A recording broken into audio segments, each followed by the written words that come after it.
السلام علیکم۔ آج کا درس سورہ آل عمران آیت نمبر 121 سے شروع ہے۔ گزارش یہ ہے کہ درس کو مکمل سنیں اور درمیان میں سوال نہیں کریں۔ درس ختم ہونے کے بعد سوال کا سیشن ہوتا ہے، اس میں سوال کیا کریں۔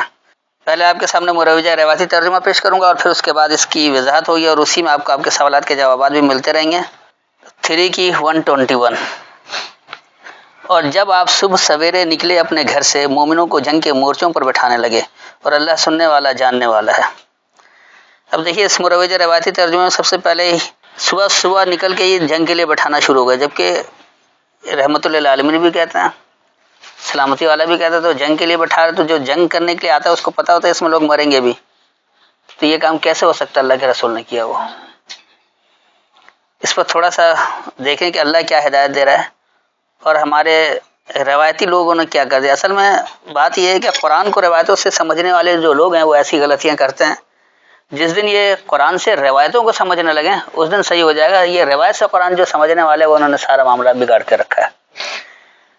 تو وَإِذْ غَدَوْتَ، اور جب غد کہتے ہیں کل کو، مستقبل کو، تو ان کی روزے کی نیت بھی کل کی ہوتی ہے، غید نوائتو۔ تو بات یہ ہے کہ اصل میں وہ نہیں ہے، غد کہتے ہیں مستقبل کو، تو اور تم مستقبل دے رہے تھے کس کو؟ من اہلی کا، اپنی اہلیت والوں میں سے۔ تو المؤمنین، تو تم اس ماننے والوں کے لیے اس کو ہموار کر رہے تھے، مقاعدہ، بیٹھنے کی جگہ، للقتال، جھگڑنے کے لیے۔ اس کو آپ بیٹھنے کی جگہ بھی کہہ سکتے ہیں اور قواعد کی جگہ بھی کہہ سکتے ہیں۔ اصل میں قواعد ہے، بیٹھنے کی جگہ تو غلط ہے کیونکہ یہ جنگ کے لیے تھے اس لیے انہوں نے بٹھا دیا، جبکہ یہاں پر اصل میں قانون قواعد کی بات ہے۔ واللہ سمیع علیم، اور اللہ علم سے سننے والا ہے۔ تو اس آیت میں جو اللہ نے وضاحت دی ہے، جو اللہ ہدایت دے رہا ہے اس کو سمجھ لیں کہ جب تم اپنی اہلیت والوں کو مستقبل دے رہے تھے کہ کس طرح سے عمل کرنا ہے، کیا کچھ کرنا، مستقبل کیسا بنے گا، تو تم ہموار کر رہے تھے ماننے والوں کو جھگڑنے کے لیے ایک قواعد کی جگہ، قانون کی جگہ، پابندی کی جگہ، کس طرح سے جھگڑنا ہے۔ یہ نہیں کہ آپ ہر ایک سے لڑ پڑے یا ہر ایک سے بول پڑیں یا تبلیغی جماعت والوں کی طرح زبردستی کھٹکھٹا کے بلائیں کہ بھائی میری بات سنو، ایسا بھی نہیں ہوگا۔ تو یہ قواعد کی جگہ ہے کس کے لیے؟ جھگڑنے کے لیے، اور اللہ علم سے سننے والا۔ تو آپ علم کی بات کریں، اللہ کی آیتوں کی بات کریں کہ اللہ کیا بتا رہا ہے، اس کی وضاحت کیسے ہوگی، اس کے طریقے سے کار بتایا جا رہا ہے کہ کس طرح آپ جھگڑیں گے اور کیا کچھ ہوگا۔ یہ کسی جنگ کی بات نہیں ہو رہی۔ جب تم میں سے 2 گروہوں نے ارادہ کیا کہ ہمت ہار دیں اور اللہ ان کا مددگار تھا، اور اللہ پر چاہیے کہ مومن بھروسہ کریں۔ اب دیکھیے یہاں کیا بات ہے، پہلے تو انہوں نے جنگ کے لیے بیٹھایا اور پھر 2 گروہوں کو کر دیا کہ انہوں نے ہمت بھی ہار دیا، تو جنگ تو ایسے ہی ہار جانا چاہیے تھا جبکہ جتوا بھی رہے ہیں۔ یہاں دیکھیے بات کیا ہے، اذ ہمت طائفتہ، جب ہمت کیا 2 گروہوں نے، منکم، تم میں سے، ان تفشلا، یہ کہ ہم میں کمزوری ہے، ہمت ہارنے کی بات نہیں ہو رہی، واللہ ولیہما، اور اللہ ان دونوں کا نزدیکی ہے، وعلی اللہ، اور اللہ پر فلیتوکل المؤمنون، پس ماننے والوں کو بھروسہ کرنا چاہیے۔ تو یہاں جو بات ہو رہی ہے یقینی سی بات ہے، جب ماننے والے گروہوں کے لیے راہ ہموار کی جا رہی تھی، قواعد بنا کر دیے جا رہے تھے جھگڑنے کے لیے کیسے کیا کچھ ہوگا، اپنی اہلیت والوں کی تربیت کی جا رہی تھی، تو اس میں 2 گروہوں نے یہ ہمت کیا کہ ہاں ہم میں کمزوری ہے، انہوں نے اقرار کر لیا کہ ہم سمجھ نہیں پائے، ہمارے اندر کمزوری ہے۔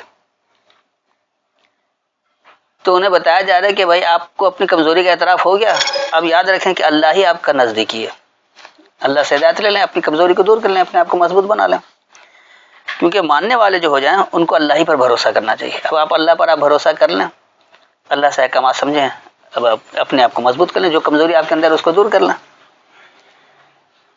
اور البتہ اللہ تمہاری بدر میں مدد کر چکا ہے، جبکہ تم کمزور سمجھے جاتے تھے، تو اللہ سے ڈرو تاکہ تم شکر گزار بنو۔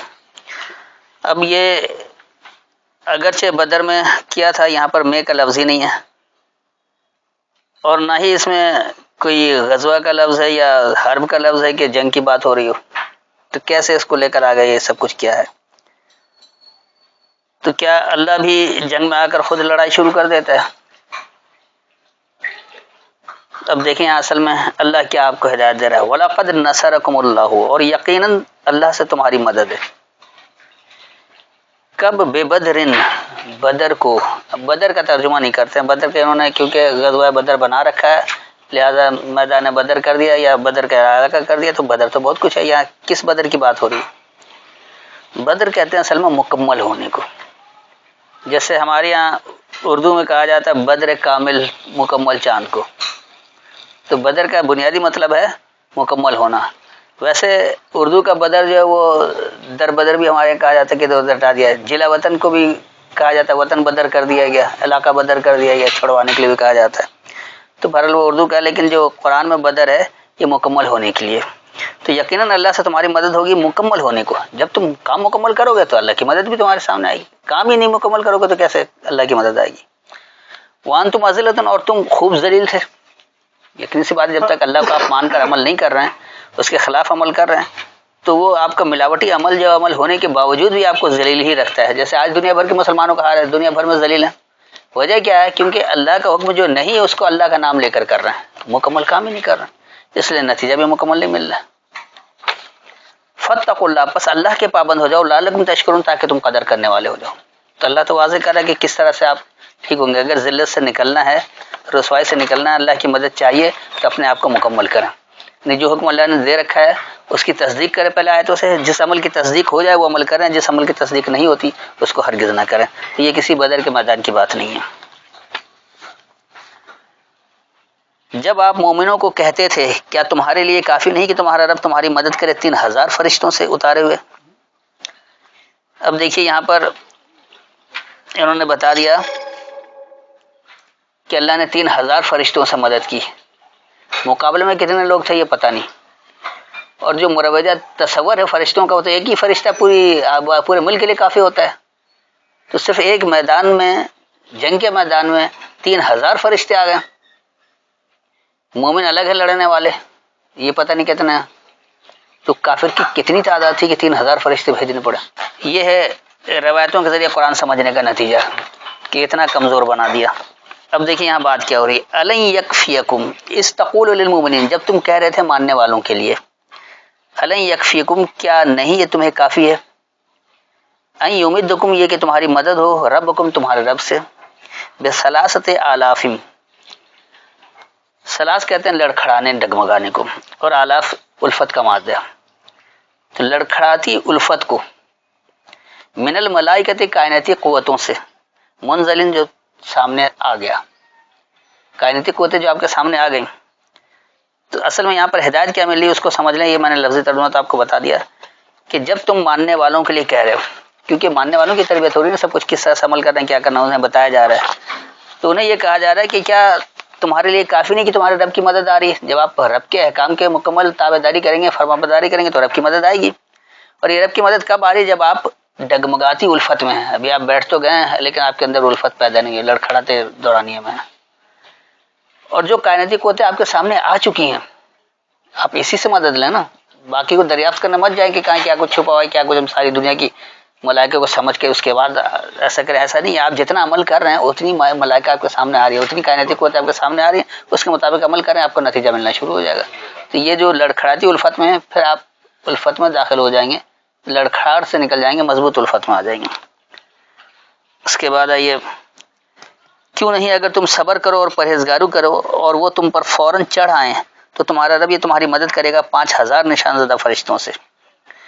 اب دیکھیے پہلے تو 3000 فرشتے اللہ نے بھیجے، وہ کفار بھاری پڑ گئے شاید، تو اللہ کو پھر 5000 فرشتے بھیجنا پڑا، یعنی اللہ کا اندازہ بھی غلط تھا۔ 3000 اور 5000 میں کتنا فرق ہے؟ 3000 سے کام نہیں بنا، پھر 5000 بھیج دیے، اب پتہ نہیں کتنے کفار تھے اور کیا کچھ تھا، اور یہ ملائکہ کیسے تھے جو ایک ملائکہ بھی ایک آدمی کو نہیں سنبھال پا رہا تھا۔ یہاں دیکھیے اصل میں حقیقت کیا ہے، اللہ کیا ہدایت دے رہا ہے، بلا کیوں نہیں، ان تصبروا، اگر تم ثابت قدم رہو، وتتقوا، اور تم پابند رہو، بچنے والے بنو، ویاتوکم من فورہم، اور وہ تمہیں دے ان کے فوری سے، ھذا یمددکم، یہ تمہاری مدد ہے، ربکم، تمہارے رب سے، بخمسۃ آلاف، خمس اب انہوں نے 5 کر دیا، جبکہ خمس کہتے ہیں کوشش کو، الفت کی کوشش کو، من الملائکۃ، کائناتی قوتوں سے، مسومین، وہ جو پہچان جن کی ہو گئی، جن کائناتی قوتوں کو تم نے پہچان لیا ہے، اس سے کوشش کرو، تمہارے اندر الفت پیدا ہو جائے گی کہ یہ تمہارے رب کی مدد ہے اور فوری مدد ہے، جو جس وقت آپ جو کام کر رہے تھے اس وقت جو بھی کائناتی قوتیں آپ کے سامنے ہوتی ہیں وہ سب آپ کی فوری مدد کرتے ہیں، وہ آپ کو دی گئی ہے فوری طور پر. تو اصل مسئلہ کیا ہے کہ آپ کو ثابت قدم رہنا ہے اور اللہ سے بچنے والا بننا ہے، اللہ کے احکامات کی پابندی اختیار کرنی ہے. تو پھر آپ کو فوری طور پر یہ رب کی مدد بھی ملے گی، الفت کی کوششیں بھی ہوں گی ان کائناتی قوتوں سے جنہیں آپ نے پہچان لیا. اور یہ اللہ نے صرف تمہاری خوشخبری کے لیے کیا، اور اس لیے کہ اس سے تمہارے دلوں کو اطمینان ہو، اور نہیں مدد مگر صرف اللہ کے پاس سے جو غالب حکمت والا ہے.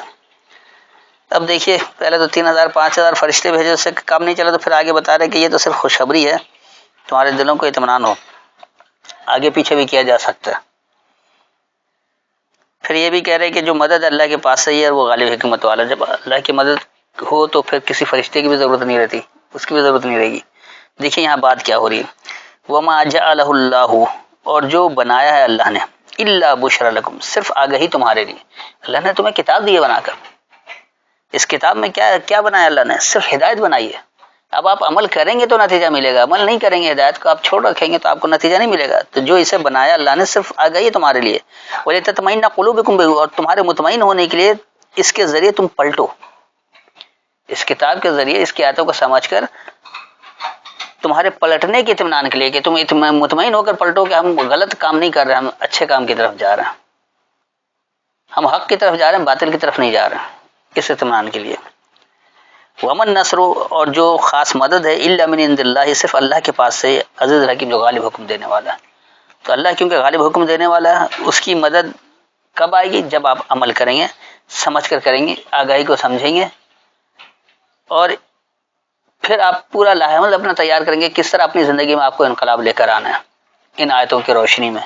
تو پھر آپ کی مدد بھی ہوگی اللہ کے پاس سے، اور وہ غالب حکم دینے والا، لہذا اس کو کوئی روک نہیں سکتا، تاکہ وہ ان لوگوں کے ایک گروہ کو کاٹ ڈالے جنہوں نے کفر کیا یا انہیں ذلیل کر دے تو وہ نامراد لوٹ جائیں. اب دیکھیے انہوں نے کاٹ ڈالنے کی بات کی ہے. آج کل تو تلوار کا دور ہی نہیں ہے، اب کاٹیں گے کیسے؟ اب تو ایٹم بم میں اڑا دیں گے پورا. تو یہ سب کچھ کیا چیز ہے؟ لیقطع طرفن، قطع کرنے کے لیے، الگ کرنے کے لیے، ہر اطراف سے. قطع کہتے ہیں الگ کرنے کو. جیسے قطع تعلق تو اس میں آپ کوئی چھری گردن سے کاٹتے ہیں یا تلوار سے کاٹتے ہیں، ملنا چھوڑ دیتے ہیں، الگ ہو قطع تعلق ہو. تو لیقطع طرفن، ہر اطراف سے الگ ہونے کے لیے، یعنی آپ کا جو بھی عمل رہا، جیسا بھی عمل رہا، آپ ان سب عمل سے الگ ہونے کے لیے. من الذین کفروا، کن لوگوں سے؟ انکار کرنے والے لوگوں سے. انکار کرنے والوں کا جو عمل ہے وہ تو اپنا کر رہے ہیں، ان سے آپ ایک طرف ہو جائیں، ان سے الگ ہو جائیں. آپ ماننے والے ہو گئے، آج سے آپ کا عمل اللہ کے احکامات کے مطابق ہونا چاہیے. اور یکبتہم، یا تم انہیں ذلیل کرو. آپ اس کو ذلیل کرنا بھی کہہ سکتے ہیں، اور اس کو یہ بھی کہہ سکتے ہیں تحقیر کرنا، رسوا کرنا، تحقیر کرنا. یہ سب کبتا ہے، یہ ہے اصل میں کاف بیت، کبت کہا جاتا ہے رسوا کرنے کو، ذلیل کرنے کو. تو یا انہیں رسوا کرو. فینقلبوا خائبین، پس وہ پلٹیں گے نامراد، یعنی پلٹیں گے خسارے والے ہی ہو کر. خائبین ایسے جو خسارے کے ساتھ پلٹتے ہیں، ایسا خسارہ جس سے کوئی منزل بھی نہ ملے، اس لیے نامراد بھی اس کو کہا جاتا ہے.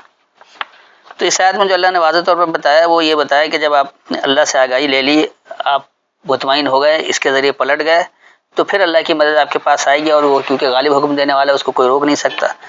تو تمام اطراف سے آپ الگ ہونے کے لیے ہوں گے، خاص طور پر انکار کرنے والے لوگوں سے. پھر یا تو آپ انہیں رسوا کریں تو وہ پلٹ جائیں گے، بے نتیجہ، بے فائدہ، نامراد، خسارے والے. اس کے بعد آ رہا ہے آپ کا اس میں دخل نہیں کچھ بھی، خواہ اللہ ان کی توبہ قبول کرے یا انہیں عذاب دے، کیونکہ وہ ظالم ہیں. لیس لک من الامر، نہیں ہے تمہارے لیے معاملات سے، شیء کچھ بھی. اور یتوب علیہم، یا متوجہ ہو ان پر، اور یعذبہم، یا انہیں سزا دے. فإنہم ظالمون، پس بے شک وہ ظالم ہیں. اس آیت میں جو ہدایت ملی کہ تمہارے لیے کوئی معاملہ دینا کچھ بھی نہیں ہے، کہ تم کہو کہ یہ عمل کرو، تم کہو کہ نماز پڑھو، روزہ رکھو، یا حج کرو، یا کرو، تمہیں کہنے کا اختیار ہی نہیں ہے. تمہارے لیے یہ معاملہ ہے ہی نہیں کچھ بھی کہ تم کچھ بتاؤ. اب یہ ماننے والوں کے یا تو وہ متوجہ ہو ان پر، اگر وہ اللہ کے ماننے والے ہیں تو اللہ کی آیتوں سے رجوع کریں گے، متوجہ ہو جائے تو اللہ بھی ان پر متوجہ ہو جائے گا، یا پھر انہیں سزا ملے. اگر وہ اللہ کے احکامات کی نافرمانی کر رہے ہیں، آیتوں کو نہیں سمجھ رہے ہیں، تو پھر انہیں سزا تو ملنی ہے، غلط نتیجہ جو مل رہا ہے، ذلیل و خوار ہونا ہے. فَإِنَّهُمْ ظَالِمُونَ، پس بے شک وہی ظالموں میں سے ہے. سب سے بڑا ظالم وہی ہوتا ہے جو اللہ کی آیتوں کا انکار کرتا ہے. اور اللہ ہی کے لیے ہے جو آسمانوں میں اور جو زمین میں ہے، اور جس کو چاہے بخش دے اور عذاب دے جس کو چاہے، اور اللہ بخشنے والا مہربان ہے. اب دیکھیے یہاں کیا بات رہی، وَلِلَّهِ مَا فِي السَّمَاوَاتِ وَمَا فِي الْأَرْضِ، اور اللہ ہی کے لیے جو بلندیوں میں اور جو کچھ پستی میں، چاہے کوئی بلندی میں ہو یا پستی میں ہو، اللہ ہی کے لیے، کیونکہ اللہ کے قانون کے مطابق ہی بلندی اور پستی ہے. آپ عمل بلندی والا کریں گے تو بلندی کی طرف جائیں گے، پستی میں کریں گے تو پستی میں جائیں گے. یہ آسمان و زمین کی بات نہیں ہے، کیونکہ کردار کی بات چل رہی ہے یہاں پر. یغفر لمن یشاء، اسی آیت میں اس کی مزید وضاحت ہو جا رہی ہے کہ اس کو آپ آسمان زمین نہ سمجھیں، یہ بلند اور پستوں کی بات ہو رہی ہے. تو حفاظت ہے اس کے لیے جو یہ چاہے. اگر آپ چاہتے ہیں اللہ کی حفاظت مانا تو اللہ کے احکامات کی اتباع کریں، اس کی آیتوں سے اس کے عمل کی تصدیق کریں، جس کی تصدیق ہو جائے وہ عمل کر لیں، حفاظت ہو جائے گی. وَيُعَذِّبُ مَن يَشَاءُ، اور جو یہ چاہے اسے سزا ہے. اگر آپ اللہ کی آیتوں سے اپنے عمل کی تصدیق نہیں کرتے ہیں اور کیے چلے جا رہے ہیں تو پھر سزا کے لیے بھی تیار ہیں. تو یہ آپ کی اپنی خواہش ہے، جو چاہے گا وہ سزا منتخب کرے، جو چاہے وہ اپنے لیے حفاظت منتخب کر لے. واللہ غفور الرحیم، اور اللہ رحم سے حفاظت کرنے والا ہے. تو اللہ نے تو اپنی بات واضح کر دی ہے کہ میرے یہ معاملات ہیں، اس پر عمل کرو گے یہ نتیجہ ملے گا، نہیں عمل کرو گے تو یہ نتیجہ ملے گا. ایمان والو نہ کھاؤ سود دگنا چوگنا، اور اللہ سے ڈرو تاکہ تم فلاح پاؤ. یا ایھا الذین آمنوا، اے ماننے والے لوگوں، لا تاکلوا الربا، تم حاصل کر کے نہیں برتو حد سے بڑھا کر لینا. ربا کا بنیادی مطلب ہے بڑھوتری، اور پھر بڑھوتری بھی کتنی کہ اضعافا مضاعفتاً، کہ وہ زیادہ مزید زیادہ یعنی دگنا اور 4 گنا ہو جائے. واتقوا اللہ، اور اللہ کے پابند ہو جاؤ، لعلکم تفلحون، تاکہ تم کامیاب ہو جاؤ. تو کامیابی کے لیے جو ہے وہ بہت زیادہ اضافہ کچھ بھی نہیں لینا چاہیے. لا تاکلوا الربا جو کہے کہ حاصل کر کے نہیں برتو بہت زیادہ بڑھا کر، اور بڑھانا بھی اتنا ہے کہ وہ دگنا اور 4 گنا ہو جائے. تو ہمارے یہاں تجارت کے نام پر تو سب کچھ حلال ہے، 100% بھی کما لیتے ہیں، کوئی بات نہیں. لیکن اگر بینک 2% بھی دے رہا ہو تو وہ سود ہے، اس کو خبردار ہاتھ نہیں لگانا. حالانکہ آپ کاروبار کریں گے تو اس سے کہیں زیادہ فائدہ اٹھائیں گے، اس کے لیے کر دیتے. جبکہ کاروبار میں بھی آپ کو اتنا مارجن رکھنا چاہیے پروفٹ کا کہ لوگ اس سے یعنی بدنظمی کا شکار نہ ہوں، ان کے اختیار میں رہے کہ وہ اس کو خرید سکیں. ہر چیز کا ایک معیار مقرر ہوتا ہے. تو بہت سی چیزیں ایسی ہیں کہ جس میں پروفٹ مارجن تھوڑا زیادہ ہوتا ہے، کچھ چیزیں ایسی ہیں جو کم مارجن میں دیا جاتا ہے. اصل چیز یہ ہے کہ وہ گردش میں رہنا چاہیے، کہیں بھی جمود طاری نہیں ہو. جو لوگ جمود طاری کر کے یعنی کہ وہ ذخیرہ اندوزی کر کے قیمتیں بڑھاتے ہیں تو یہ ربا میں آ جاتا ہے. یا کچھ ذخیرہ اندوزی نہیں بھی کر رہے ہیں، فوری طور پر کر رہے ہیں، تو وہ ذخیرہ اندوزی میں ربا میں آ جاتا ہے، جو بہت زیادہ پروفٹ لے لیں. خاص طور پر مشینری کے آئٹم ہیں، اسی طرح ٹیکنیکل کوئی بھی معاملہ ہے، اس میں کچھ محنت نہیں ہے لیکن بلا وجہ پیسے زیادہ لے لیتے ہیں، کم میں بھی کر سکتے تھے. تو یہ ساری چیزیں ہیں جو معاشرے میں فساد بگاڑ پیدا کرتی ہے. تو اس لیے اللہ کہہ رہا ہے کہ یہ بڑھا کر نہیں لیا جائے. اور ڈرو اس آگ سے جو کافروں میں تیار کی گئی ہے. تب دیکھیے یہ کیا ہے، واتقوا النار، اور بچو اس خاص جلنے سے، التی وہ جو کہ اعدت للکافرین، تیار کی گئی ہے انکار کرنے والوں کے لیے. تو یقینی سی بات جب آپ اللہ کے احکامات کی نافرمانی کریں گے، حد سے زیادہ بڑھا کر لیں گے، تو ایک تو کامیاب بھی نہ ہوں گے، اور پھر نتیجتاً آپ جلنے میں رہیں گے. اب چاہے وہ معاشی جلن ہو، سماجی جلن ہو، رشتوں کی جلن ہو، کچھ بھی، بہت ساری چیزیں جلنے کی کیفیت ہے. تو انکار کرنے والوں کے لیے سب کچھ تیار ہے. اور تم اللہ اور رسول کا حکم مانو تاکہ تم پر رحم کیا جائے. اب دیکھیے یہاں پر انہوں نے یہ بتا دیا کہ اللہ اور رسول کی اطاعت کرو تاکہ تم پر رحم کیا جائے. تو کیا اللہ الگ اور رسول کچھ الگ کہہ رہا ہے؟ اللہ اور رسول میں اختلاف تو نہیں ہے کہیں بھی. اس کو سمجھیں کہ یہاں بات کریں وَاطِیعُوا اللہ، اور اطاعت کرو اللہ کی، والرسول یعنی رسالے کی. یہ واو تفسیری ہے. اطاعت کرو اللہ کی یعنی اس کے رسالے کی، اس کے خاص پیغام، اس کا خاص پیغام اس کے رسالے کی صورت میں موجود ہے. آپ اس کو کہہ رہے ہیں کہ اللہ کی اطاعت کرو یعنی قرآن کی اطاعت کرو. لعلکم ترحمون، تاکہ تم پر رحم کیا جائے. تو رحم جب ہی ہوگا جب آپ اللہ کے احکامات کی مکمل اتباع کریں گے بغیر کسی ملاوٹ کے. جہاں آپ نے شرک کر دیا، ملاوٹ کر دیا، تو پھر اس عمل کے نتیجے میں آپ کو رحم نہیں مل سکتا، کیونکہ آپ نے اللہ کے احکامات کی نافرمانی کر لی ہے. بس آج کا درس یہیں تک رکھتے ہیں. اب جو سوال کرنا وہ کر سکتے ہیں. السلام علیکم.